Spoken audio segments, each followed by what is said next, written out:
প্ৰধানমন্ত্ৰী আৱাস যোজনা চৰকাৰে বিপিএল ঘৰৰ আৰু এটা নতুন আপডেট লৈ আহিছোঁ। এইটো আপডেট হ'ল আপোনালোকে যদি চৰকাৰী ঘৰৰ কাৰণে এপ্লিকেশ্যন কৰিছিল, আপোনালোকে এতিয়া চৰকাৰী ঘৰটো লাভ কৰা নাই, তেনেহ'লে কিন্তু আজি আপোনাৰ কাৰণে ভাল খবৰ আহি গৈছে। যিসকলে চৰকাৰী ঘৰৰ কাৰণে এপ্লিকেশ্যন কৰিছিল, সকলোৰে একাউণ্টত কিন্তু ঘৰৰ পইচা সোমাই গৈছিল। আৰু যদি আপোনালোকে এতিয়াও চৰকাৰী ঘৰৰ পইচাটো লাভ কৰা নাই, তেনেহ'লে আপোনালোকে আজিয়ে চৰকাৰী ঘৰৰ ৰিজেক্ট হোৱা লিষ্টটো চেক কৰক যে আপোনালোকৰ নামটো ৰিজেক্ট হৈছে নেকি। যিসকলে এপ্লিকেশ্যন কৰিছিল সকলোৰে একাউণ্টত কিন্তু ঘৰৰ পইচা সোমাই গৈছে। যদি আপোনালোকৰ একাউণ্টত সোমোৱা নাই, তেনেহ'লে আপোনালোকে আজিয়ে ৰিজেক্ট হোৱা লিষ্টটো চেক কৰক। বহুতো মানুহৰ নাম কিন্তু ৰিজেক্ট হৈছে। কিহৰ কাৰণে ৰিজেক্ট হৈছে সম্পূৰ্ণ প্ৰচেছ জানি লওক। এতিয়া আপোনালোকে ফাৰ্ষ্ট এইটো অপশ্যনত আহি যাব pmayc.nic.in। মই কিন্তু আপোনাৰ সুবিধাৰ কাৰণে অপশ্যনৰ লিংকটো মোৰ ডিছক্ৰিপশ্যনত দি দিছোঁ। আপোনালোকে ডাইৰেক্ট ক্লিক কৰি ফাৰ্ষ্ট এইটো অপশ্যনত আহি যাব। হোৱাৰ পিছত ইয়াত চাব 2 নম্বৰত দিয়া আছে আৱাস ছপ। এতিয়া আপোনালোকে আৱাস ছপৰ ওপৰত ক্লিক কৰিব। তাৰপিছত আপোনালোকে ৰিপৰ্টৰ ওপৰত ক্লিক কৰিব। এতিয়া আপোনাৰ ওচৰত আৰু এটা নিউ পেজ অ'পেন হৈ যাব এনেকুৱাকৈ। ইয়াত চাব, ইয়াত বহুতো ছাৰ্ভিচৰ নাম আহি যাব এনেকুৱাকৈ। এতিয়া আপোনালোকে অলপমান তলত আহি যাব। ইয়াত চাব, ইয়াত যিটো এপ নম্বৰ অপশ্যন আহি যাব EFMS ৰিপৰ্ট। ইয়াত যিটো এপৰ 7 নম্বৰ অপশ্যন আহি যাব পে'মেণ্ট ৰিজেক্টেড বাই বেংক।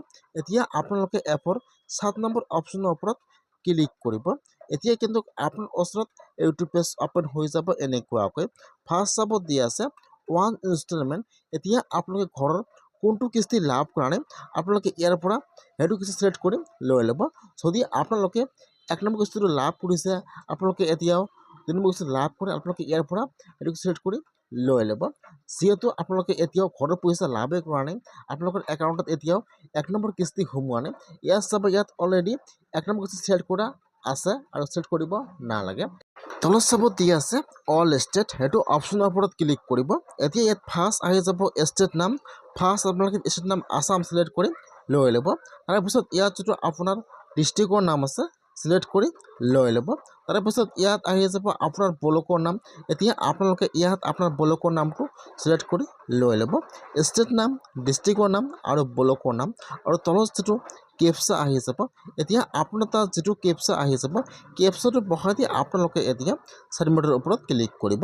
যেতিয়া আপোনালোকে কেপচাটো বহাই দি ছাবমিটৰ ওপৰত ক্লিক কৰিব, এতিয়া কিন্তু আপোনাৰ ওচৰত আপোনাৰ পঞ্চায়তৰ অথবা আপোনালোকৰ ব্লকৰ ৰিজেক্ট হোৱা লিষ্টটো ইয়াত অ'পেন হৈ যাব এনেকুৱাকৈ। ফাৰ্ষ্ট আহি যাব আপোনাৰ ডিষ্ট্ৰিক্টৰ নাম, তাৰপিছত আহি যাব আপোনাৰ ব্লকৰ নাম, তাৰপিছত ইয়াত আহি যাব আপোনাৰ ঘৰৰ ৰেজিষ্ট্ৰেশ্যন ID নম্বৰ আহি যাব, আৰু এই ফলত আপোনাৰ ফুল নেম আহি যাব, আৰু আপোনালোকে যিটো বেংকৰ একাউণ্ট জমা কৰিছিল ইয়াত বেংকৰ নামটো আহি যাব, আৰু ইয়াত আপোনাৰ IFSC কোডটো আহি যাব, আৰু ইয়াত FTO নম্বৰটো আহি যাব। এতিয়া আপোনালোকে লিষ্টটো চেক কৰি ল'ব যে আপোনালোকৰ লিষ্টত নামটো আহিছে নেকি। এতিয়া আপোনালোকৰ নামটো কিহৰ কাৰণে ৰিজেক্ট হৈছে, কিহৰ কাৰণে আপোনালোকৰ একাউণ্টত ঘৰৰ পইচা সোমোৱা নাই, ইয়াত কিন্তু ৰিজনটো আহি যাব। ইয়াত ফাৰ্ষ্ট আহি যাব আপোনাৰ ব্লকৰ নাম, আপোনাৰ ঘৰৰ ৰেজিষ্ট্ৰেশ্যন ID নম্বৰ আহি যাব, আপোনাৰ ফুল নেম আহি যাব, আৰু এই ফলত চাব কিছুমানৰ একাউণ্টৰ সৈতে আধাৰ কাৰ্ড লিংক নাই, সেইকাৰণে একাউণ্টত পইচা সোমোৱা নাই। কিছুমানৰ একাউণ্ট ব্লক হৈ আছে, সেইকাৰণে পইচা সোমোৱা নাই। আৰু ইয়াত চাব, ইয়াত কিছুমানৰ একো ৰিজন নাই, তথাপিও কিন্তু একাউণ্টত পইচা সোমোৱা নাই। এতিয়া আপোনালোকে যদি ঘৰৰ পইচা এতিয়ালৈকে লাভ কৰা নাই, ঘৰৰ কাৰণে এপ্লিকেশ্যন কৰিছে, তেনেহ'লে আপোনালোকে ফাৰ্ষ্ট ৰিজেক্ট হোৱা লিষ্টটো চেক কৰিব লাগিব। যদি আপোনালোকৰ নাম এইটো লিষ্টত থাকে, তেনেহ'লে কিন্তু আপোনালোকে আপোনাৰ পঞ্চায়তত যাব লাগিব। তাত যাই আপোনালোকে কমপ্লিট কৰিব লাগিব যে মোৰ নামটো ৰিজেক্ট হৈছে, সেইকাৰণে মোৰ একাউণ্টত ঘৰৰ পইচা সোমোৱা নাই। এতিয়া আপোনাৰ পঞ্চায়তৰ পৰা আপোনালোকৰ নামটো চেক কৰি দেখুৱাব যে আপোনালোকৰ প্ৰব্লেম সেইটো আছে, সেইকাৰণে ঘৰৰ পইচা সোমোৱা নাই। আপোনালোকে সেইবিলাক ডকুমেণ্ট দি দিয়ক, পিছত ঘৰৰ পইচা সোমাই যাব। আৰু এটা উপায় আছে, এতিয়া আপোনালোকৰ কি প্ৰব্লেম হৈ আছে আপোনালোকে ইয়াৰ পৰা সকলো প্ৰচেছ জানিব পাৰিব। ইয়াত চাব, ইয়াত আপোনাৰ ঘৰৰ ৰেজিষ্ট্ৰেশ্যন ID নম্বৰটো ইয়াৰ পৰা ফাৰ্ষ্ট কপি কৰি লৈ ল'ব। আপোনাৰ কি প্ৰব্লেম হৈ আছে এতিয়া কিন্তু আপোনালোকে আপোনাৰ মোবাইলৰ পৰা সকলো প্ৰচেছ জানিব পাৰিব। আপোনালোকে ফাৰ্ষ্ট ইয়াৰ পৰা আপোনাৰ ঘৰৰ ID নম্বৰটো কপি কৰি লৈ ল'ব। তাৰপিছত আপোনালোকে হোম পেজত আহি যাব। ইয়াত চাব, ইয়াত যদি 5 নম্বৰ অপশ্যন দিয়া আছে ষ্টেক হোল্ডাৰ্ছ। এতিয়া আপোনালোকে সেইটো অপশ্যনৰ ওপৰত ক্লিক কৰিব, ষ্টেক হোল্ডাৰ্ছ। এতিয়া এইটো অপশ্যন অ'পেন হৈ যাব। ইয়াত চাব 1 নম্বৰত দিয়া আছে IAY PMAY বেনিফিচিয়াৰী এতিয়া আপোনালোকে সেইটো অপশ্যনৰ ওপৰত ক্লিক কৰিব। এতিয়া আপোনাৰ ওচৰত আৰু এটা নিউ পেজ অ'পেন হৈ যাব এনেকুৱাকৈ। এতিয়া আপোনালোকে ইয়াত চাব, ইয়াত যিটো আপোনাৰ ঘৰত এডিশ্যন ID নম্বৰটো আছে ইয়াত আপোনাৰ ID নম্বৰটো বহাই দিব আৰু এইফালে যি কেপচা আহি যায় কেপচাটো সেইটো ঘৰত বহাই দিব। কেপচাটো বহাই দি আপোনালোকে এতিয়া ছাবমিটৰ ওপৰত ক্লিক কৰিব।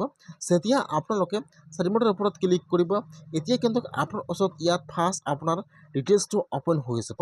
ফাৰ্ষ্ট ইয়াত আপোনাৰ এড্ৰেছটো আহি যাব এনেকুৱাকৈ। ইয়াত আপোনাৰ নাম আৰু ইয়াত আপোনাৰ এড্ৰেছটো আহি যাব এনেকুৱাকৈ। এতিয়া আপোনালোকে অলপমান তলত আহি যাব। হোৱাৰ পিছত ইয়াত আপোনাৰ ডিটেইলছটো সম্পূৰ্ণ অ'পেন হৈ যাব এনেকুৱাকৈ। ইয়াত আপোনাৰ জব কাৰ্ড নম্বৰ আহি যাব। ইয়াত চাব দিয়া আছে একাউণ্ট ষ্টেটাছ। এতিয়া আপোনালোকৰ একাউণ্টটো ব্লক হৈ আছে সেইকাৰণে কিন্তু আপোনালোকৰ একাউণ্টত ঘৰৰ পইচা সোমোৱা নাই। ইয়াত আপোনাৰ ফটো আহি যাব, ইয়াত যাব, ইয়াত ফটো আহি যাব এনেকুৱাকৈ। এতিয়া আপোনালোকে ইয়াৰ পৰা ৰিজনটো চাই ল'ব যে আপোনাৰ কি প্ৰব্লেম হৈ আছে।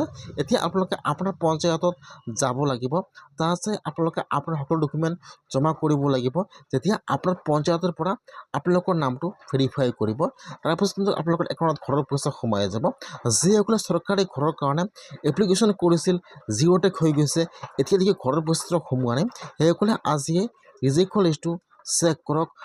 যদি আপোনালোকৰ নামটো ৰিজেক্ট হৈছে তেনেহ'লে আপোনালোকে আপোনাৰ পঞ্চায়তত যাই যোগাযোগ কৰক আৰু ঘৰৰ পইচা লাভ কৰক। আপোনালোকে এনেকুৱাকৈ চেক